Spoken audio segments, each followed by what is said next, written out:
నా పేరు PL Raju, Kakinada depot united workers union కార్యదర్శిని. ఈ రోజున ఈ ప్రెస్ మీట్ ఏర్పాటు చేయడం కారణం ఏంటంటే, నా మీద కాకినాడ డిపోలో అవినీతి జరిగిందని జిల్లా కలెక్టర్ గారికి ఫిర్యాదు చేసేయడం జరిగింది. దాని మీద నన్ను డ్యూటీ పరంగా తీవ్రమైన ఇబ్బందులు గురి చేస్తున్నారు.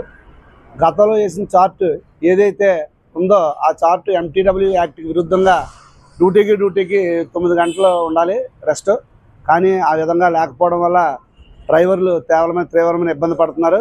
దాన్ని తప్పతప్పాలుగా మెమోరాండాలు ఇవ్వడం జరిగింది ఆ డ్యూటీ మీద, కానీ చేయలేదు. ఇప్పుడు వైజాగ్ షెడ్యూల్ ఇటు నుంచి నాన్ స్టాప్, అటు నుంచి వచ్చినప్పుడు ఏమో సర్వీస్ చేసుకోవడం వల్ల ఇంకా మా మీద ఒత్తిడి పెరిగింది.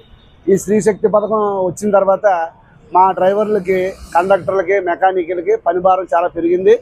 దాని మీద మేనేజ్మెంట్కి ఏదైతే గుర్తింపు సంఘాలు ఉన్నాయో వారు కూడా చెప్పింది, మేము కూడా మెమోరాండం జరిగింది. ముఖ్యంగా మా United workers union, driver association మీద ఏదైతే అధికారులు ఉన్నారో కక్షపూరితంగా వ్యవహరిస్తున్నారు.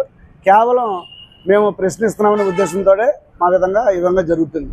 మొన్న ఏలూరు డిపోలో జరిగిన అవినీతి మీద 4 కార్మికుల్ని సస్పెండ్ చేయడం జరిగింది. దాని మీద కూడా ఏలూరులో నిరాహార దీక్షలో సంఘీభావం చేయడం జరిగింది. ఏదైతే మరి ఆర్టీసీలో చిన్న స్థాయి కార్మికులకి అన్యాయం జరిగినప్పుడు ఎవరైతే ప్రశ్నిస్తున్నారో వాళ్ళని టార్గెట్ చేసి యాజమాన్యం తీవ్రమైన చర్యలు పాల్గొంటుంది. ఇది తగదు. ఎందుకంటే లక్షల కోట్లాది రూపాయల కుంభకోణం జరిగితే దాని మీద ఏసీబీ ఎంక్వైరీ చేయించాలనేది మా యొక్క కార్మికుల యొక్క ఉద్దేశం.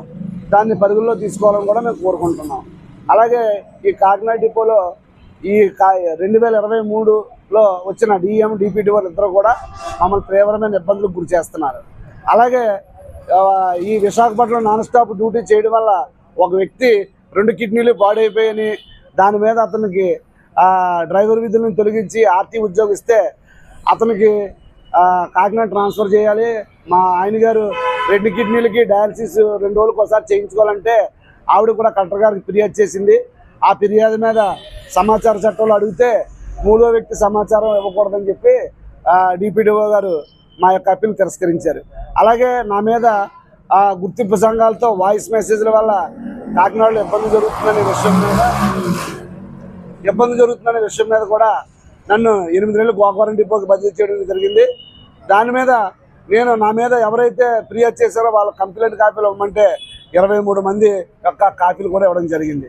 ఇది అంటే అధికారులు చేస్తే పొరపాటు చేస్తే అదేమో సంసారంలాగా, మేమేమైనా తప్పు చేస్తే అది వ్యభిచారంలా చూస్తున్నారు. ఇది చాలా అన్యాయం అని కూడా మీకు తెలియజేస్తున్నాను. ఎందుకంటే ఒక డ్రైవర్గా మా వెనకాల చాలామంది ప్రయాణికుల పరిస్థితి ఉంటుంది. ఈ రోజున చూస్తున్నాం ఘోరమైన దుర్ఘటనలు జరుగుతున్నాయి. దానికి అసలు కారణం ఏంటంటే మా ఆర్టీసీలో డ్యూటీ దిగిన వెంటనే డ్యూటీకి వెళ్ళాలి. మాకు ఏ ఉద్యోగికి లేనటువంటిది 1.5, 2.5, 3.5 మస్తలు ఒక ఆర్టీసీలోనే కొనసాగుతున్నాయి. దీని మీద నేను వ్యక్తిగతంగా మానవ హక్కుల కమిషన్ కూడా పిటిషన్ వేయడం జరిగింది. ఖచ్చితంగా డ్యూటీ దిగిన వెంటనే డ్యూటీకి వెళ్ళే విధానం మాన్పించాలి, కొత్త చార్ట్లు వేయాలి. అలాగే ఇది ప్రమాదాలు జరగకుండా డ్రైవర్కి సరైన రెస్ట్ ఇచ్చేలాగా 9 గంటలు రెస్ట్ ఉండేలాగా చార్ట్లు వేయాలని నేను విజ్ఞప్తి చేస్తున్నాను. ఎవరన్నా ప్రశ్నిస్తే ఆ ప్రశ్నించిన వారిని కూడా టార్గెట్ చేస్తున్నారు. దానికి ఉదాహరణగా మా డ్రైవర్ అసోసియేషన్ ఆయన కూడా మాట్లాడుతున్నారు.